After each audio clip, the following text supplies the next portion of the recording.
And he said, actually, we won't need a studio because we are all members of the Iranian Secret Service. And I said, but you people have been my friends. I mean, you can't just suddenly turn the tables on me. So in the middle of the night, maybe 1 in the morning, I got out of that hut and I ran out till I went straight to the airport. Then I went to customs and they said, what's in your small bag? We have to check your film. I knew if I gave them the film, I'd never see the film again.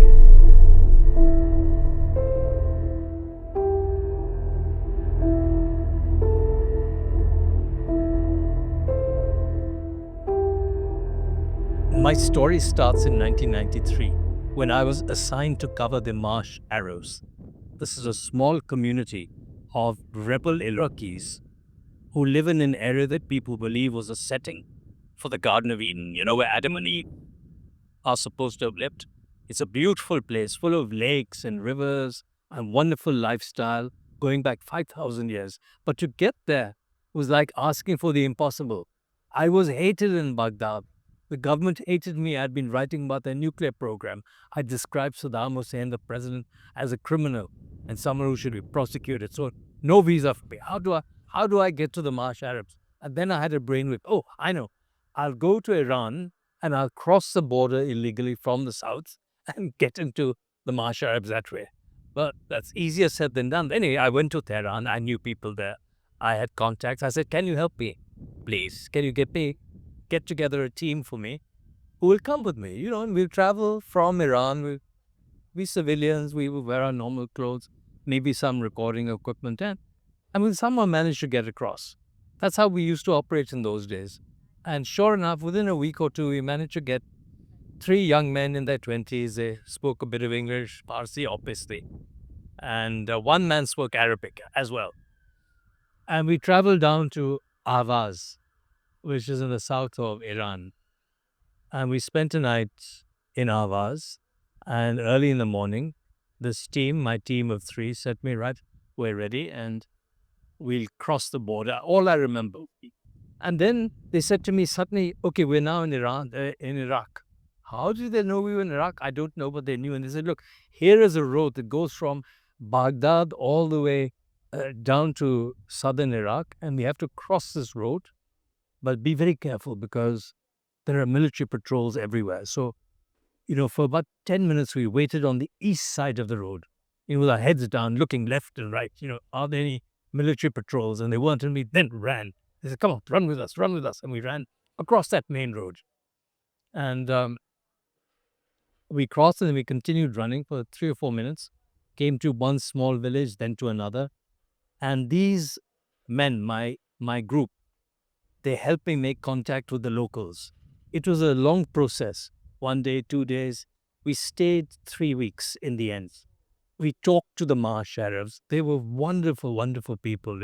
They talked about the magical cities that in their legend appear in times of stress. They talked about their wives, their children. They took me fishing. I remember one family, they took me in their private family boat. It was a very simple boat, like a canoe. And they said, come on, let's go do fishing. And so we went and we fished. And I remember the children, the young boys, that family, they said, have you had some meat to eat? So I said, no, not recently. They shot a duck. And we roasted the duck over a fire just after we finished, fishing.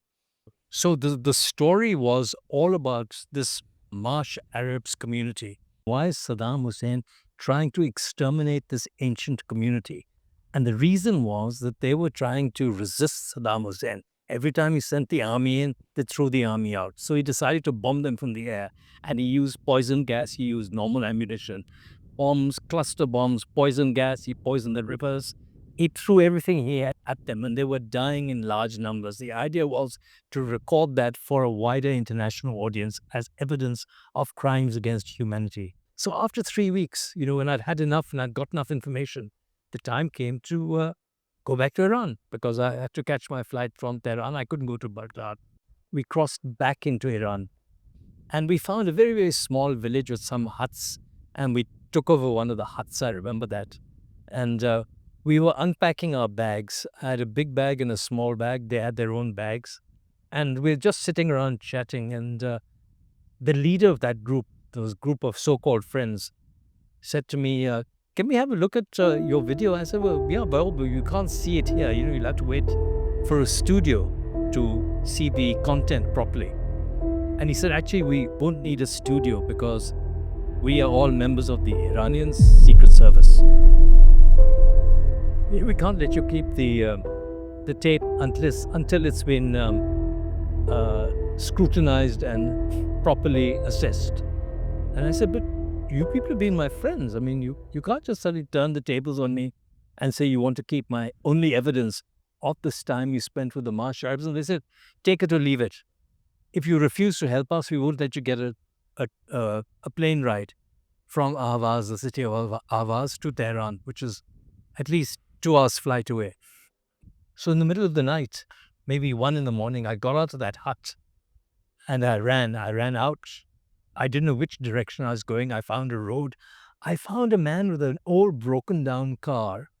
He spoke some Arabic. I spoke Arabic. And I said to him in Arabic, I said, look, I need to get to Tehran urgently. I'm a foreigner. Kharaji, I think is the word.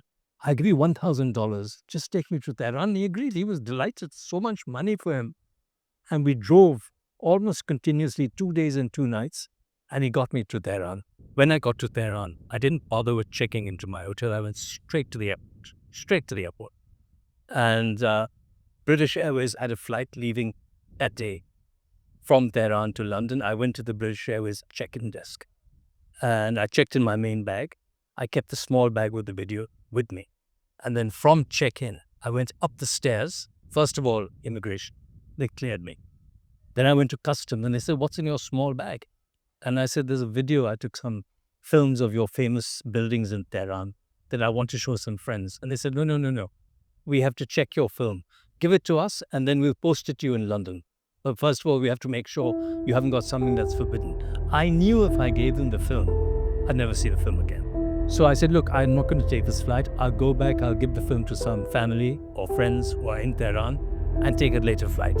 So I went out. As I came out, I looked downstairs and the airline was still checking passengers in. So I remember I ran down the stairs. I went to British Airways and I said, look, actually, I've got this small bag. Can you check this in as well? Not just the main bag. And they said, yeah, sure. So I checked it in. It went through. And I went back. So immigration said, are you taking the flight after? I said, yes. Customs said, what happened to your bag? I said, oh, I've given it to some friends. I'm going to board the flight. And I boarded the flight. I was like this on the flight, wondering if my main bag and my small bag would get to London intact. And when we got to Heathrow, I remember I was almost trembling with anticipation.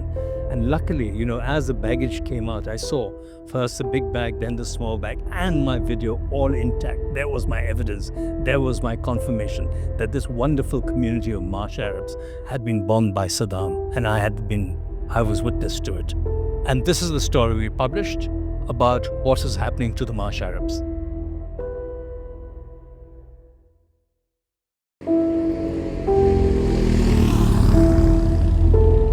The ISI never forgave me, never stopped following me. Wherever I went, they would try and intimidate people who I was interviewing. The only way I could stop them was by complaining to the president at that time, Ziaul Haq. And he said, no, Mr. Bhatia, you are a friend of the country's. No one is following you.